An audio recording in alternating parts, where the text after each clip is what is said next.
Hello, everybody. Welcome back to another episode of KuzilCraft. Today we're going to go a little bit further into bees. I pulled up my bee spreadsheet. There are several different kinds of bees that you need to know about before we get started. There are bees that are only found in nests. There are bees that are only found with breeding. There are bees that are only found with fishing. Uh, Bees that are fed certain things. Certain bees are fed certain things to get other bees.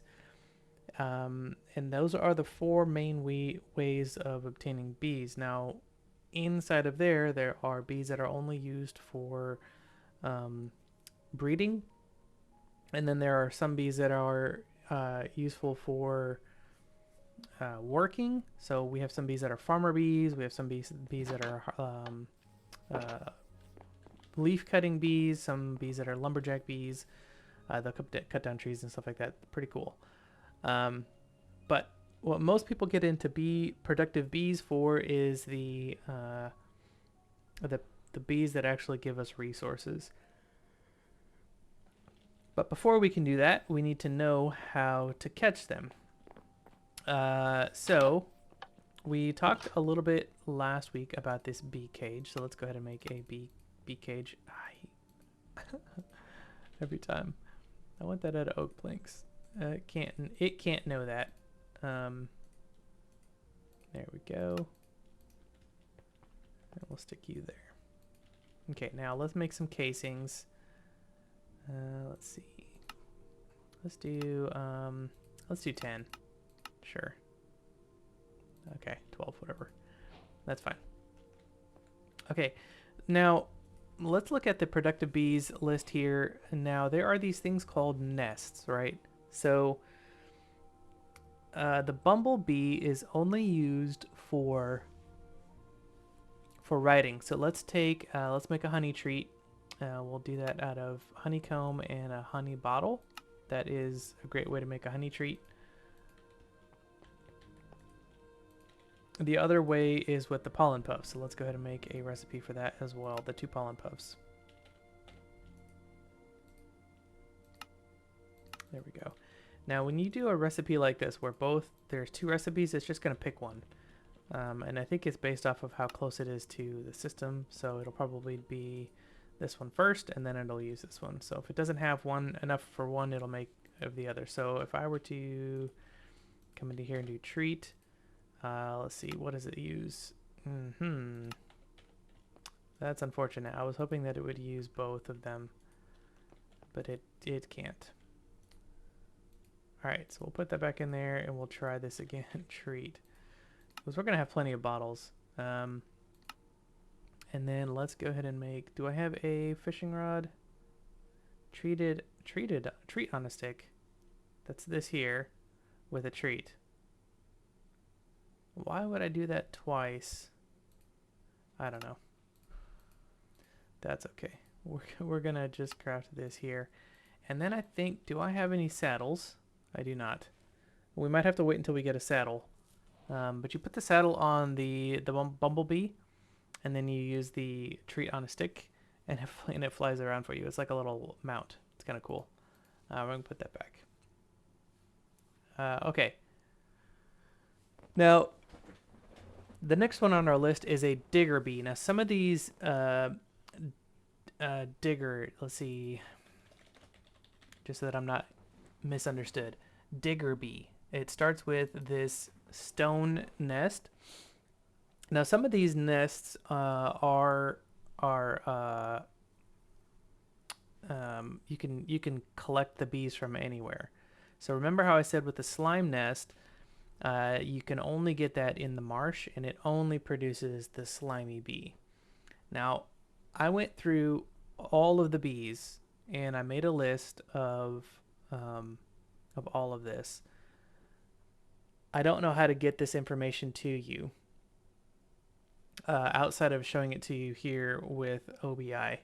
So let me see if I can do that. So this is the list here. I don't know if you can see this, actually. Yes, you can. Okay, so let me zoom in just a little bit. You saw my solo leveling background there. I don't mind at all. Really like that show. Anyway, so on the left here, these are the bees that you get um, from the nests. Now I do have several of them listed here.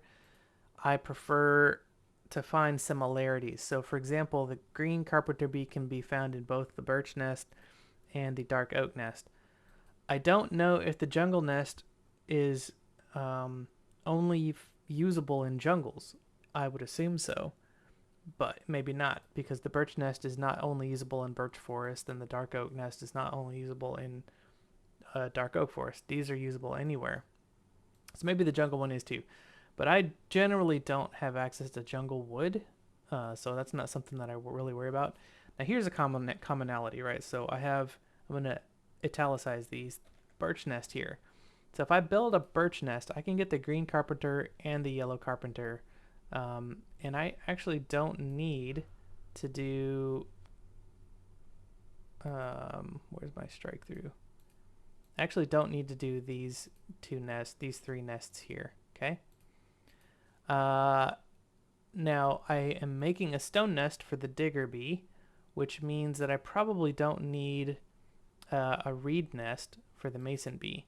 However, I do need the reed nest for the reed bee. So here's a commonality. Okay. The nice part about it is, since I have to make the stone nest for this digger bee, then I will likely find the mason bee between these two nests fairly easy. Slime bee is only found in the slime nest. Sweat bee is only found in the snow nest. Now here's another one. So dark oak and dark oak, right? So I can definitely make that one. But the benefit of this acacia nest is it only produces the blue-banded bee. So this is probably the preferred one here. Ashy mining bee. The nomad bee is only found in a ashy mining bee nest. So what you have to do is you have to get, where is my ashy mining bee here, right? So get one of these going, and so I would recommend the dirt nest, because the dirt nest is common between several bees here, and you have to get it for the leaf cutter bee. That being said, here the spruce nest is required for the resin bee, so that might be a good way to get the yellow carpenter, as well as the birch. So it looks like we're making a birch no matter what, dark oak no matter what, spruce no matter what. What I would do is I'd go through and I'd find which of these are required. So like spruce nest is required, dirt nest is required, and make these nests. Now there are several of these that are only found usable in the nether, so I should move this one down here like this, right? And move these up. Okay, so these are your nether bees, and let me get this down here. I'm going to organize just a little bit. Okay, these are your overworld bees here. These are your nether bees, and these are your end bees. Okay, now you need all of these that are in bold like this. You need all of these bees to make all of these bees. Okay, I have them bolded because I bolded them when I got them in my multiplayer world. But this was a very helpful list of things to go. And so once you have all of these bees, you can breed any bee in the game, right? And now I have it set. These are the breedable bees here. These are the bees that you get from breeding one bee with another bee. So for example, crystalline bee from the nether here. The nice part about these bees is each of these nests only make these bees. So you can't get like a ghostly bee from another brick nest, right? Similar to this one. So in the overworld, this is the part that's a little bit annoying. Be careful which nests you make, because like I said, a gravel nest can't be used the same places that a dirt nest can be made. A sand nest can only be used in the desert, but you don't need a sand nest because most of the bees that are found in gravel and sand nests can also be found in dirt nests, and dirt nests can be used anywhere. The difference is you're going to have to make several dirt nests. But, okay. Take the crystalline bee you found from the nether and the ashy mining bee you got from your dirt nest. Breed them together to make the copper bee. Now, how I've got these set out in separate sections like this is these are the basic bees from this list here. Okay. Now, these bees are listed here. I don't know what this is. EUB. That's a mistake. I have to figure out what this is. That is not what that's called. I don't know what bee that is. We'll figure that out as we go through. No, I can't remember. Anyway, so that's a typo. We'll have to figure out what that bee is later. So all of these bees are found here in this top list or here, right? So for example, a blue banded bee and a redstone bee. So your blue banded bee is going to be part of this list, and your redstone bee is going to be found here. Okay, so these are the ones that require basic bees. These are the ones that require the first tier of breeded bees, and then these bees here require bees from this list, etc., right? Your experience bee is the one that requires the highest tier. So your emerald requires a diamond bee. Your diamond requires a lapis bee. Your lapis bee requires a redstone bee. So you can actually go straight to the experience bees very quickly if you want, because at emerald, lapis, these are all like easily produced. So you don't have to do all of these first and then do these. You don't have to do that. If there's a bee that you want, so for example, I want a diamond bee. Well, I know that I need an ender bee and a lapis bee. Ender bees are found in the end. They're just flying around. Just pick one up. And the lapis bee requires a redstone blue bee and a blue banded bee. The blue banded bee is part of this list over here. And then the redstone bee requires the chocolate mining bee and a glowing bee. Again, part of this list over here. So what I personally like to do is I like to make all these nests, get all of my bees, get all of these bees, at least one of all of these bees, and then start breeding what I want, right? So let's say that I do want experience. Experience is actually something that I do want in this playthrough. So I'm going to grab the experience bee as quick as possible. I don't really care about emeralds. I don't really care about diamonds because I have those already. So I'm going to jump straight to this. But in the process of making this, I'll have several other bees, and I will make all of these. Now down here, these are the bees that that do things for you. Quarry bee will go find whatever. I'm not exactly sure what the QB does, but it is used for breeding. So you're gonna need that. Is it used for breeding? No, the Cree bee. So I don't, outside of like the where is it at? The leaf cutter bee, which is part of these down here. I don't really think you need any of these for breeding, but these are useful bees. These will do stuff for you if you want to figure out how to play with those. I probably won't play with those. Maybe later I'll check that out. But then these over here are the bees that are fed something. So for example, let's take a frosty bee, right? We have a frosty bee from a sweat bee. Sweat bee is found in a snow nest. That makes sense, right? So I'm going to get a sweat bee, and I'm going to release it, and then I'm going to feed it a snow block. Literally, it's just like feeding seeds to a chicken, right? You just right click on it with a snow block, and it becomes a frosty bee, and you can capture it. Withered bee, you're just going to take a skeletal bee, feed it a wither rose, and you're going to get a withered bee. That's a withered bee, so that's really useful. This does not mean put the wither rose down on the ground and put your skeletal bee flying around in there.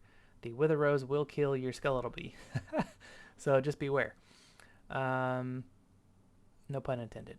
Okay, so there are bees. How to get the skeletal bee, because the skeletal bee is not listed over here. All you got to do is put down a beehive at night without any bees that are available to make it home. And a skeletal bee will spawn in there. Same thing with a zombie bee. If you want, for example, you want a zombie bee, just put down a bunch of bee nests, beehives, and at night these guys will spawn. And we can talk about how to get a wither rose later, because a withered bee is going to be really useful to get wither skull heads so we can summon the wither. And then these over here are also very, very useful. These are super easy to get. Go find yourself a deep ocean and do some fishing. These guys will pop out after you catch a fish, and all you have to do is catch them. So it's not too bad. Okay, back to the game. There we are. All right. So now the stone nest. Let's go ahead and make some of these. Back up here. We're gonna make the dirt nest for sure. The dirt nest requires a wooden sword. That's pretty easy to make. Steve. All right, there we go. We're gonna do at least one of those. Yes. Dirt nest. So it just needs a piece of dirt. No, come on. it needs a different kind of dirt. I'm like, I have a bunch of dirt. What are you talking about? Coarse dirt. That's fine. Okay. There we go. Now we got a bee nest. Now, the next thing that you want to do, I'm going to put him in here because this is an enclosed area, and it's somewhere that I can control him, right? You're going to get a treat. So let's craft as many treats as we can. Let's take the actually. We should have quite a lot of honey bottles out here. Let's grab, just one? Really? That's okay. And 2 pollen puffs. That's great. And in here, that's all trash. And we should have 16. Okay. So we have enough to make a few treats at least. Now the nice part is when you make these treats,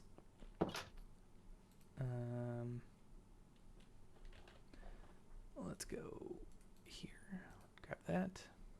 When you make these treats, you get the bottles back, the empty bottles. So you can go put these right back into your bottler. And we also have 2 pollen puffs, so we can make another one.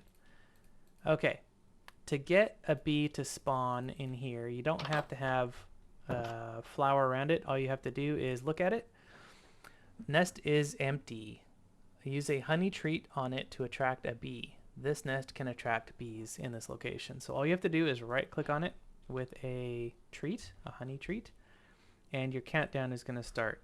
At first, I don't advise using more than 1 treat on here because you're not going to have a lot of treats. Later on, you're going to be able to dump a whole stack of treats on these guys. Now what you would do is, I'm going to show you just so you know how this works. If you right click on this with another treat, it's going to reduce that cooldown by a chunk, right? This is like 20 minutes, right? So every time I click on this, it's going to lose a chunk. And it's going to go down pretty quick. And then as you get down past the halfway point, you're going to lose less and less time. I believe it is a percentage of the time. So each time you click on this with a treat, it removes less and less time as it goes. So that's like not quite 5 minutes. It's 4.5 minutes. That's fine. So while we're running around, we'll let that bee spawn, and that's great. We'll just do that and put these in here. And that's probably all the wax that I need. I can probably just trash the rest of them. I don't think I need more than 32 candles. Again, you can use those as fuel if you want. So if you're starting off with bees, this is the episode you decide to start off with, or the last one is the one you decide to start off with, then yeah, you can use that for fuel. Now the next nest that I want to start is the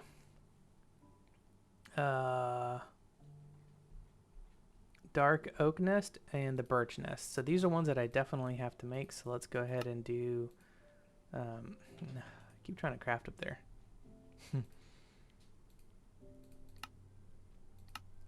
So let's get 2 of these because I want a dark oak nest and I want a birch nest at least.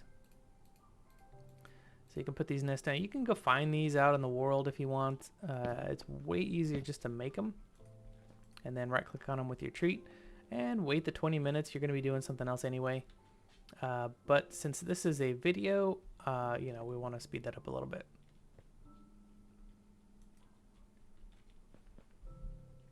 All right, this guy should be coming out in just about a minute and a half, 2 minutes here.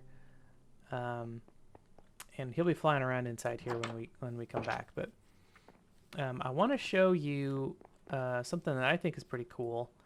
Let's grab the hopper botany pots. Now, this is just me being a little bit of a dork, but I think this idea was pretty neat. All right, so let's take our different kinds of flowers that we have, and you can do this with anything really. These hopper botany pots are super useful. They can grow all kinds of stuff, and they can help bypass the need for large land.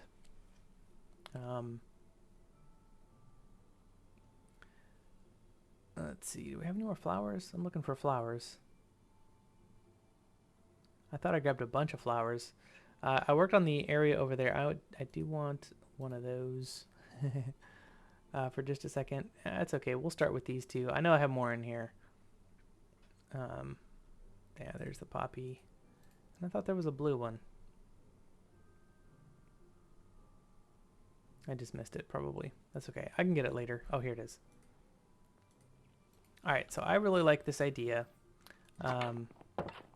Using my planters up here for something, for using them for something. So let's come up to the front here. I'm gonna take, let's use you. Hello? What happened? Oh, fine. Let's put you there. And we'll get this out, and we'll pick up the leaves. Now, let's grab some chests. Dark oak is fine, I think. I'll put you there. Okay, and then we'll put a botany pot on top. And we'll plant some flowers up here, right? So now what's going to happen is I'll have access to a bunch of flowers over time.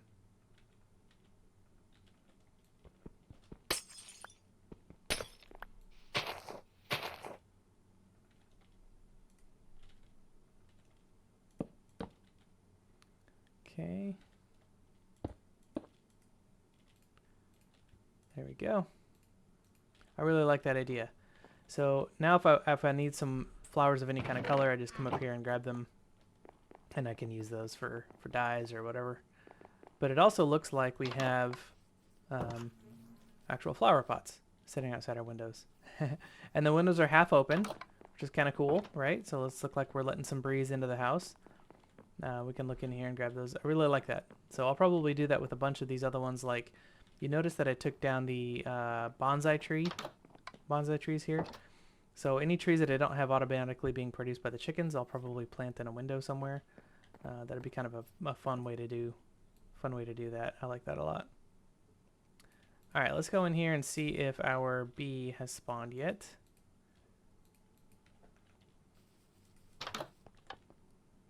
Aha, he should be in here somewhere. Where is he? What? What happened to my bee?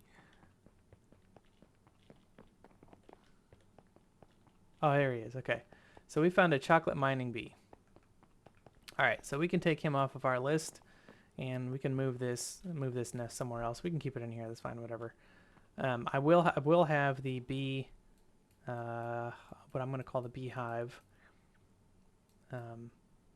Over here, I'm going to build this off camera for sure. And then I've been working on a plot of land over here for our mystical agriculture. But while these two are counting down, I would recommend keeping this somewhere safe. I'm going to put it in there for now, because I can just come in here and grab the chocolate mining bee whenever I want him. He doesn't actually produce anything, I don't think. So, correct me if I'm wrong on that. If somebody knows better than I do, let me know. All right, so as far as mystical agriculture goes, I did say that we wanted to start these kind of at the same time. One of the first things that you're going to need is you're going to need to grow a bunch of inferium. Okay, so this mod is all about growing the different things that you need, and there is a Prospera bee, a bee that produces these prosperity shards, and we're going to want to get this bee pretty quick. All we have to do is we have to feed a certain bee a prosperity block, and I think, I don't know if we have enough prosperity shards. We do, just barely. So let's go ahead and make this block before we run out of prosperity shards, and we'll just keep that for later. Now, one of the first things that you want to make for mystical agriculture, because that's like the only way to get prosperity shards outside of mining, is that Prospera bee. And we're going to need a bunch of prosperity shards. So the Prospera bee is probably one of the few that I want like straight away outside of the experience bee, because I want that experience bee for something else that I want to get into in a little bit. But if I come down here to the different essences, you'll see that these are, let's see, obsidian essence, for example. Obsidian essence is grown either on the ground, or we can use the botany pots, actually. So remember when I said that mystical agriculture can be, doesn't have to use farmland. You don't have to plant every single one of these and harvest them all the time, or set up like this elaborate farming system from industrial foregoing. We're going to do that because part of that's pretty cool. But you can also do botany pots. You can also do phytogenic insulators from thermal expansion. This is a great way to do this. You can set this up and you can put some upgrades into this thing and make it go really fast. Get a bunch of this essence and some seeds out of this. Botany pots are like a really, really great way to do this, but you can see that they require a certain kind of farmland to do.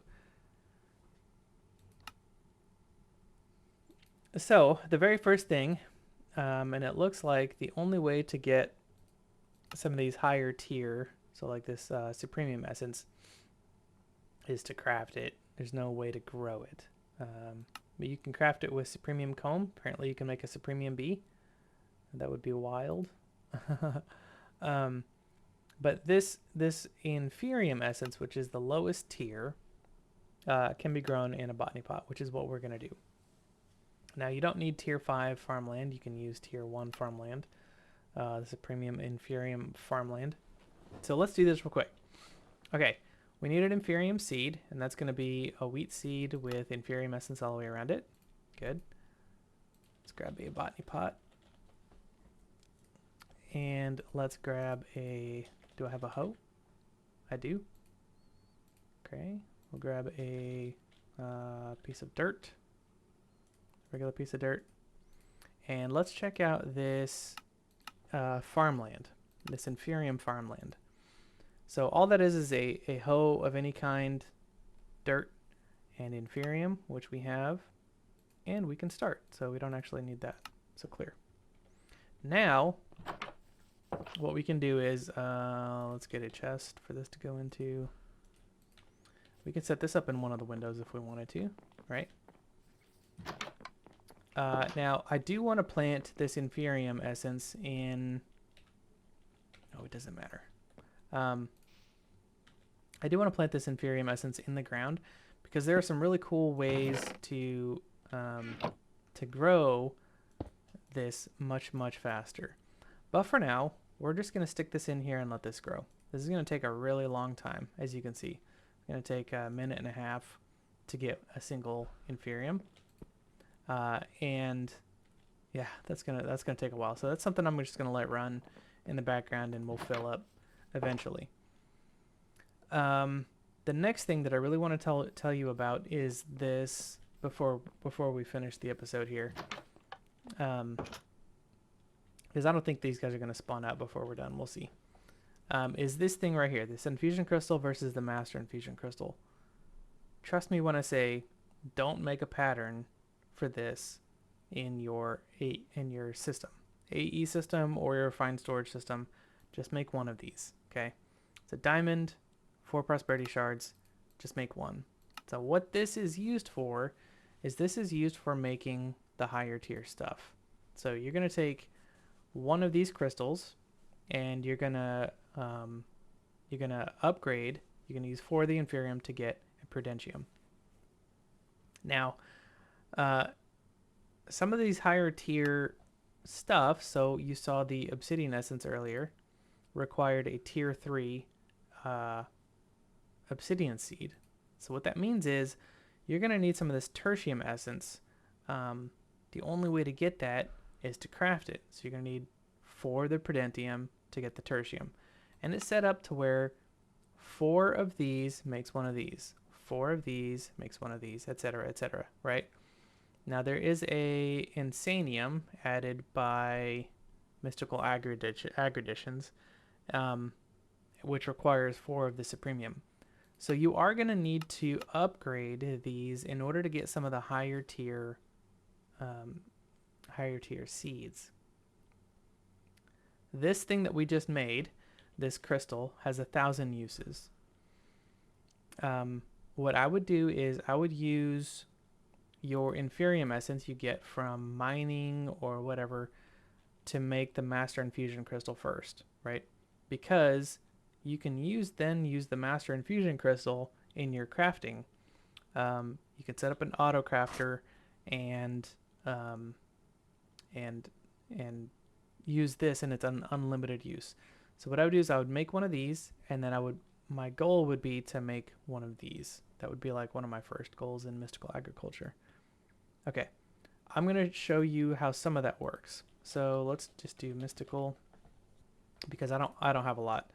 So we're gonna make as many of these as we can. Do I have enough to make 4?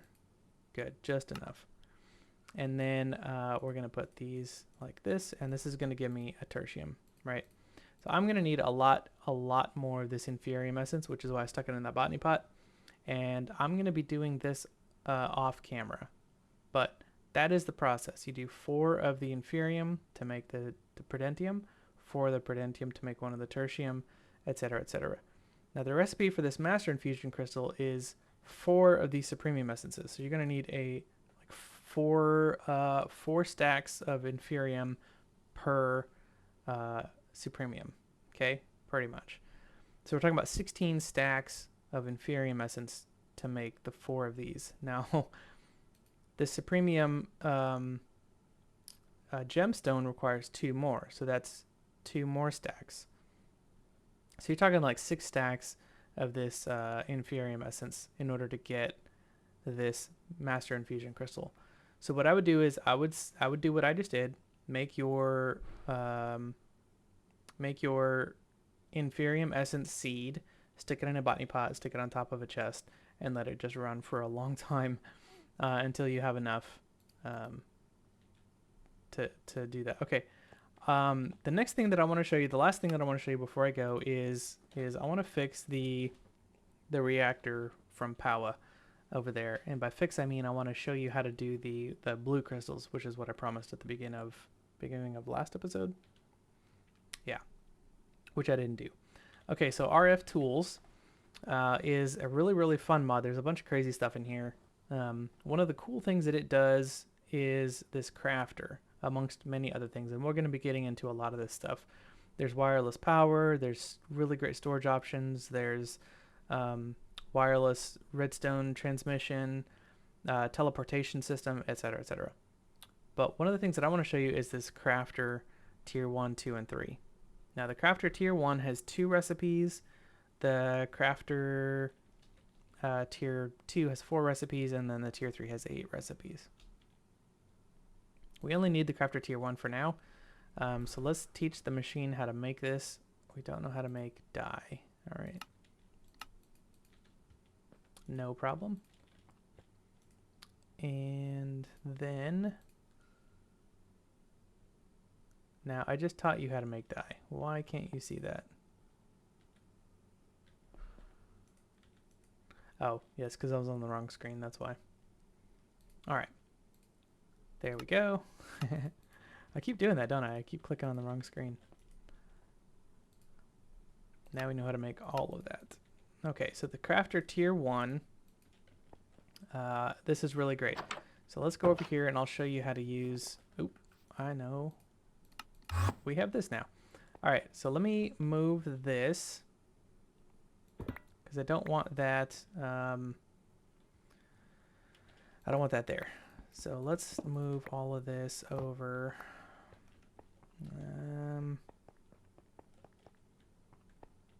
How do I want to do this? So I want the, I'm going to need 2 of those crafters. Let's get 2 of these going. And then I need water going into both the reactor and this, but I also need power coming in here too. So let's see. Let's do this here, and we'll actually take out this part. Okay, so that's getting power from the right. And then I guess I can go up, right? Nobody said this has to be synced in from, there we go, that works. There we go. All right. Now, we're going to output automatically to this crafter to the left. Now, how do you... Wait, this requires power too? Changes everything. All right. Okay, so I need to actually move universal cable. All right, those require power too. That's crazy. All right, so I'm going to put this crafter here. And we're going to run around the corner here. Put this crafter here. And blast chiller here. Good? Okay. Then I'm going to do the sink like that. That works for me. We're going to auto output to the right. Yes. All right, so now this is going to get water, this is going to get ice, and that ice is going to come into here. Now, how to use these auto crafters? We're going to use them a slightly different than we are going to use in the future.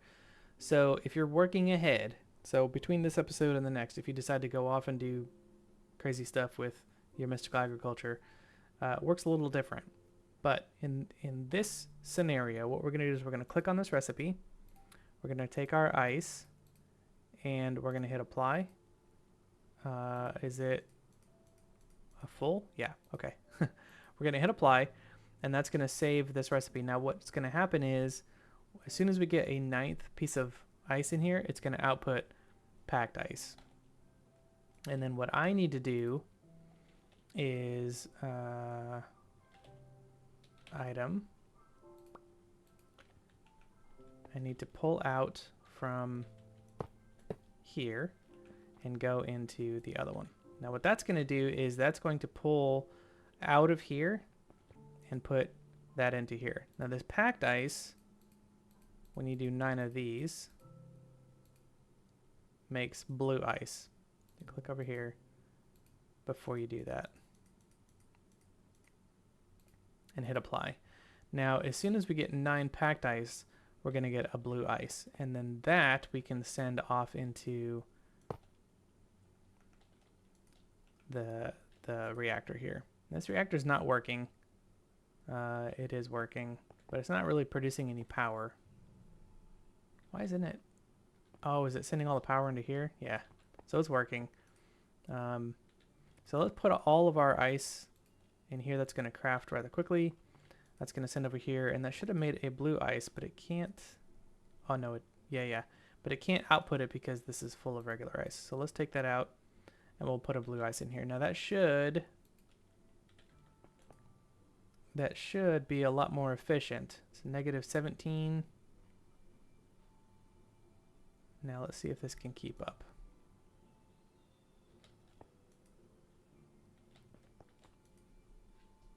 That should last a long time because it's very cold. which should increase the, yeah, look at that power generation went up a lot. So it went up by 100 and something FE. So that's great. That's definitely worth doing. So you can take your water from your sink into your blast chiller. That blast chiller is going to put ice into your crafter tier 1. That crafter tier 1 is going to make packed ice. Now you could do all of this in one. You could do all of this in one crafter tier 1. You could put the other one in here, and you could say put the output back into the input, and your output is going to be the packed ice. But just for simplicity's sake, I'm doing it this way. So regular ice is going to go into the first crafter. That's going to make packed ice. Packed ice is going to go into the second crafter, and that's going to make blue ice. And then the blue ice comes in here. Yeah, and see, we are being quite efficient with everything. So this is going to make up to 1,000 FE per tick, but it does. These don't ever seem to get that high. Not exactly sure how that works. The other thing that I want to do is I want to run, take this off for now, and I want to run cabling. I think there should be a refined storage cable here somewhere. No? Yeah, there it is. I was like, my goodness. Cable. Plenty. Now let's make an exporter. Remember how we set up the level emitter? What was it called? I can't remember what it's called. But anyway, so we set it up to where that only makes more of the uraninite when it's in here. There we go. We're going to output uraninite, and we're going to put the rest of that in the system. So we're actually going to take all this out. Oh, I have it. Let's pick this up and head back to home. I have it auto putting it back in there. I don't want you to do that. So now this is going to automatically put uraninite into the reactor, and we're only going to make uraninite when there's more. Emit a signal when equal to the amount when above the amount. So this should put out a redstone signal, and it does. And this is only going to work when it's off. So as soon as this goes below 64, that's gonna craft some more. Okay, let's put all of this away, and we'll capture these other two bees that just popped out, and then we'll call that an episode. Let's see, what did we get? This is a blue banded bee, and this one's flying around somewhere. You go upstairs, trying to get out. Yeah, what do we get? Yellow carpenter bee. Excellent. We'll probably get a bunch of those. Those are very common. And all you have to do is if the bee went back in here, you just have to wait a minute. He'll pop out again, and then you can grab him. But anyway, that's it for today. I hope you guys enjoyed the episode. We'll catch you in the next one. Take care. Bye-bye.